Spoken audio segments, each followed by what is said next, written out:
7 hills టీవీకి స్వాగతం.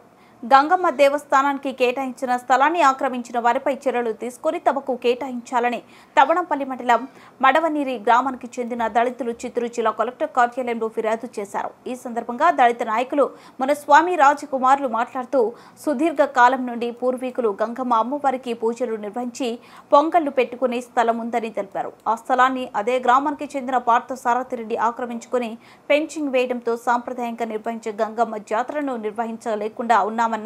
ఈ విషయమై తవణంపల్లి తహసీల్దార్ కు ఫిర్యాదు చేసినా పట్టించుకోలేదని అన్నారు. ఇప్పటికైనా జిల్లా కలెక్టర్ జోక్యం చేసుకుని కబ్జా భూమిని గంగమ్మ జాతరకు అనుమతి ఇవ్వాలని విజ్ఞప్తి చేశారు. ఈ కార్యక్రమంలో గ్రామంలోని దళితులు అధిక సంఖ్యలో పాల్గొన్నారు. ఎలక్ట్రానిక్ మీడియా, ప్రింట్ మీడియా వారికి వందనాలు. చిత్తూరు జిల్లాకు సంబంధించిన తవణంపల్లి మండలం మడవనేరి గ్రామంలో పూర్వీకులు సుమారు 100 ఏళ్లకు పైగా సర్వే నెంబరు 149లో అక్కడ సుమారు 5-6 గుంటలకు సంబంధించిన స్థలాన్ని అక్కడ ఆ గ్రామస్తులందరూ పూర్వీకులు పండుగ సమయాల్లో అక్కడ వాళ్ళు పొంగులు పెట్టుకొని దేవుణ్ణి పూజించేవారు. ఇలాంటి స్థలాన్ని మీకు న్యాయం చేస్తానే ఉద్దేశంతో దురుద్దేశంతో ఆ గ్రామానికి సంబంధించిన పార్థసారథిరెడ్డి ఈ యొక్క వంగపరుముకు సంబంధించిన ఈ స్థలాన్ని తాను శోధన చేసుకొని అక్కడ కంచె వేసుకొని జేసీబీ అంతా సాధనం చేసి కంచె వేసుకొని అక్కడ గేట్లు కూడా వేసుకున్న సంఘటనను మేము దళిత ప్రజా సంఘాల తరపున తీవ్రంగా ఖండిస్తున్నాము. ఈ విషయం పైన గ్రామస్తులు వెళ్ళి అక్కడ గ్రామ పెద్దలు కానీ చుట్టుపక్కల ఉన్న వారికి చెప్తే మేము మీకు న్యాయం చేసేలే, మీరు దిక్కున్న చోట పోయి చెప్పుకొని చెప్పడంతో వారు ఇక్కడ కలెక్టరేట్కి వచ్చి రావడం జరిగింది. ఈ విషయాన్ని ఇదివరకు స్థానికంగా ఎంఆర్ఓ గారికి కూడా ఫిర్యాదు చేయడం జరిగింది. కానీ ఎన్నికల విషయంగా వారు జాప్యం చేస్తూ న్యాయం చేస్తామని దాటవేస్తూ వచ్చారు. ఈరోజు మన విజిలెన్స్ కమిటీ మెంబరు, మన ఏపీ అంబేద్కర్ సంఘ అధ్యక్షుడు వి రాజకుమారు మరియు నేను ఆల్ ఇండియా ఎస్ఎస్ ఐక్యవేదిక నాయకుడైన నేను మరియు ఆ గ్రామస్తులందరూ చేరి ఈరోజు ఒక 50 మంది వచ్చారు.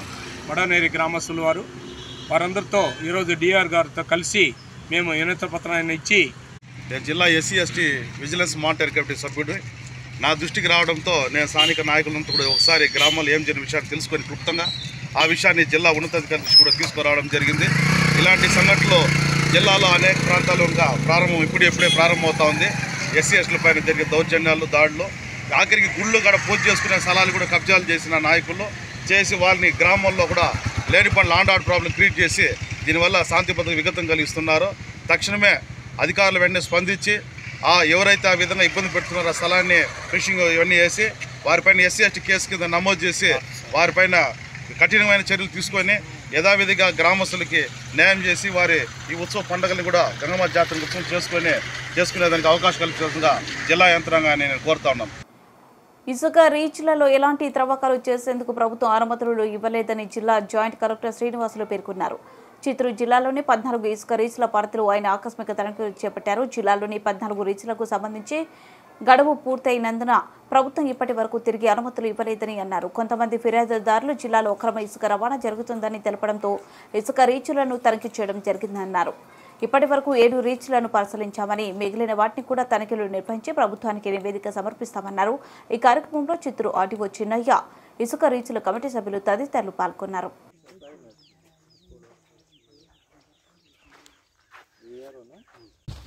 మీరేనా ఇక్కడ లోపల అది 2022లో క్లోజ్ అయితే మొన్నటిదాకా ఎలా కంటిన్యూ అయింది?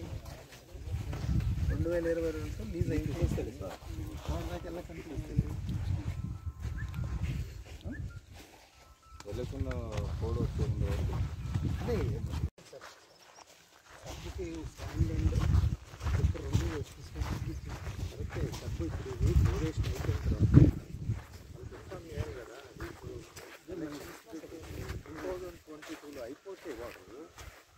మన చిత్తూరు జిల్లాలో గతంలో 14 ఇసుక రీచెస్కి పర్మిషన్స్ ఇచ్చున్నారు.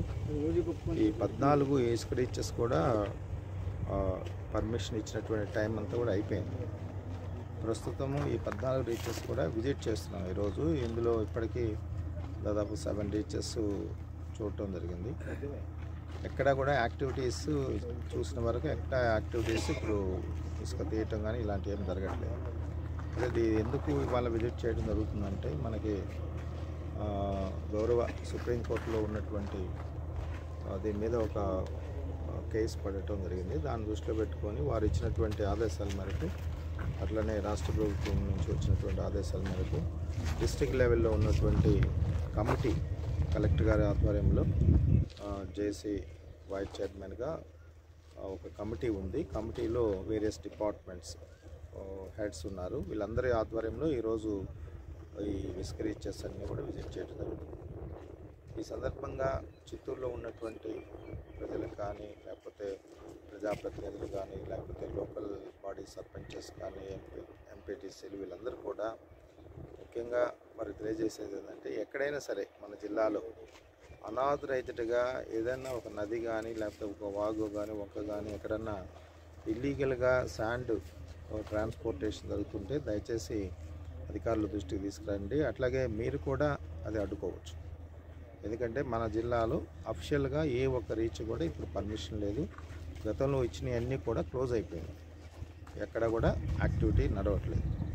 కాబట్టి అది మీరు తెలుసుకొని ఎక్కడన్నా ఇల్లీగల్గా నడుస్తూ ఉంటే, ఎందుకంటే ఇది సుప్రీంకోర్టు వారు ఇచ్చినటువంటి గైడ్లైన్స్ ప్రకారమే ఫర్దర్గా కూడా ఎలాంటి స్టెప్స్ తీసుకోవాలనేది కూడా రాష్ట్ర ప్రభుత్వం నిర్ణయం తీసుకుంటుంది. కాబట్టి చిత్తూరు జిల్లా నియోజకవర్గ ప్రజలకు మరియు చిత్తూరు నగరవాసులకు గంగ జాతర శుభాకాంక్షలు తెలిపిన దగ్గుమల్ల ప్రసాదరావు. అమ్మలగన్న అమ్మ ముగ్గురమ్మల మూలపూటమ్మ గంగమ్మ జాతర శుభాకాంక్షలు. గంగమ్మ కరుణ కటాక్షాలతో సకాలంలో వర్షాలు విస్తారంగా కురిసి పాడి పంటలతో ప్రజలు సుఖ సంతోషాలతో వర్తిల్లాలని గంగమ్మ తల్లిని ప్రార్థిస్తూ అమ్మవారి ఆశీస్సులు చిత్తూరు ప్రజలందరికీ అంతాలని దగ్గుల ప్రసాదరావు పేర్కొన్నారు.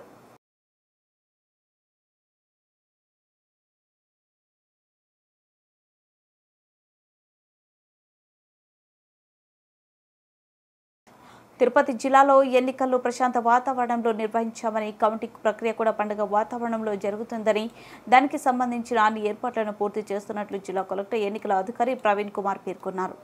ఈ కార్యక్రమంలో జిల్లా ఎస్పీ హర్షవర్ధన్ రాజుతో కలిసి కలెక్టర్ కార్యాలయంలో మీడియా సమావేశం నిర్వహించారు.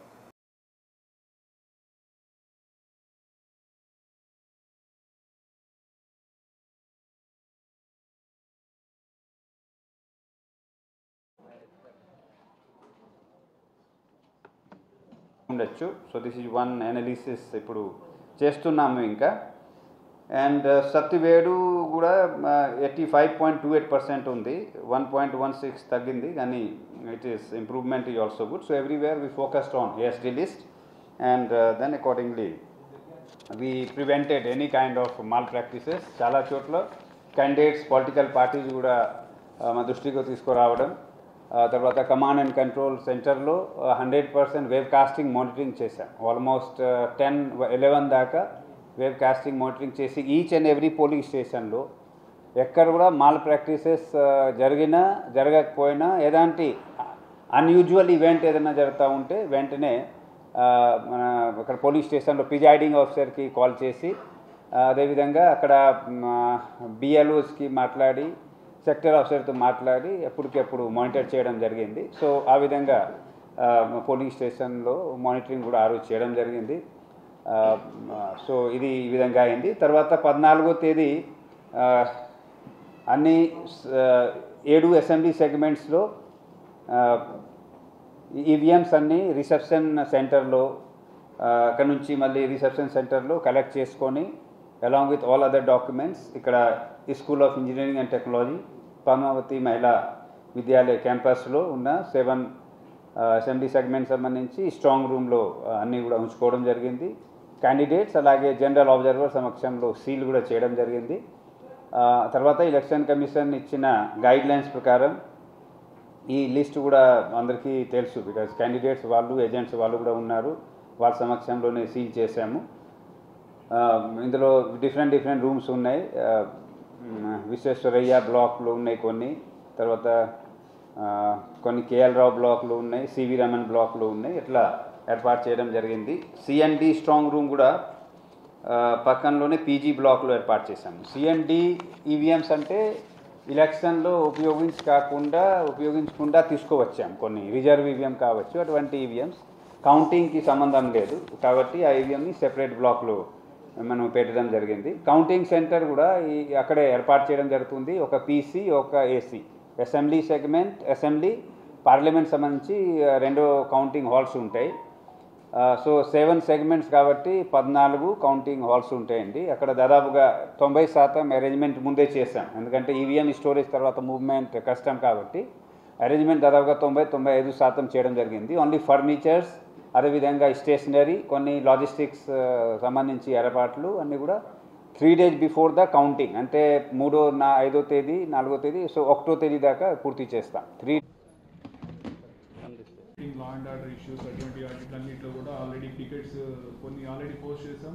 ఇంకొంత ఎక్స్ట్రా ఫోర్స్ వస్తే మేబీ నెక్స్ట్ 2 daysలో కూడా దాదాపు 60 పాయింట్స్ ఐడెంటిఫై చేస్తాం. 60 పాయింట్స్లో కూడా టికెట్స్ పోస్ట్ చేసి ఈ లా అండ్ ఆర్డర్ ఇష్యూస్ ఏమీ అరైజ్ కాకుండా ఉండే విధంగా మెజర్స్ తీసుకుంటాం. అట్లాగే అందరితో కూడా కొంత అవేర్నెస్ కూడా క్రియేట్ చేసి ఎవరు కూడా ఆ రోజు ఎటువంటి ఇన్సిడెంట్స్లో ఇన్వాల్వ్ కాకుండా ఉండే విధంగా మెజర్స్ తీసుకోవడం. అట్లాగే ఎవరైతే ట్రబుల్సమ్ ఫెలోస్ ఉన్నారో వాళ్ళందరినీ ఐడెంటిఫై చేసి ఆ రోజు ముందుగానే వాళ్ళకి కౌన్సిల్ చేయడం, అట్లాగే ఆ రోజు అవసరమైతే వాళ్ళని స్టేషన్లో పెట్టడమా లేకపోతే హౌస్ అరెస్ట్ చేయడమా చేసి ఎటువంటి ఇష్యూ అరైజ్ కాకుండా ఉండే విధంగా అన్ని మెజర్స్ తీసుకుంటాం.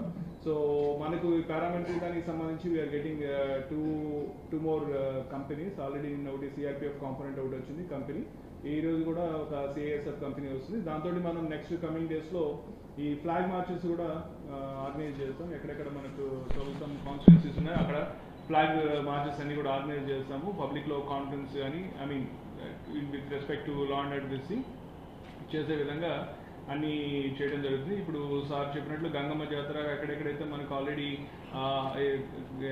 ఏజెస్ నుంచి జరుగుతున్నటువంటి ప్రోగ్రామ్స్ ట్రెడిషనల్ ఉన్నాయి, అవి మనం డిస్టర్బ్ చేసినట్లయితే వాళ్ళకి ఇన్కన్వీనియన్స్ ఉంటుంది కాబట్టి దానికి సంబంధించి 144 అక్కడ రిలాక్స్ చేసి అయితే అక్కడ పోలీస్ ఎక్స్ట్రా కాంపోనెంట్ పెట్టుకొని, ఫర్ ఎగ్జాంపుల్ ఇప్పుడు గంగమ్మ జాతర తీసుకుంటే దాదాపు 80,000-90,000 దాకా వస్తారని చెప్పి ఎక్స్పెక్ట్ చేస్తాం. దానికోసం అరౌండ్ 300-400 దాకా ఎక్స్ట్రా పోలీస్ కాంపోనెంట్ పెట్టుకొని ప్రాపర్గా బందోబస్తు అరేంజ్మెంట్స్ చేసి ఎక్కడ కూడా ఎటువంటి ఇష్యూ లేకుండా చూస్తాం. కాబట్టి ఎక్కడ రిలాక్స్ చేసినా కూడా అక్కడ మాకు పోలీస్ కాంపోనెంట్ ఎక్స్ట్రా పోస్ట్ చేసుకొని ఇష్యూస్ లేకుండా చూస్తామని చెప్పి మీ అందరి ఈ విధంగా ఈ సందర్భంగా తెలియజేస్తున్నాము.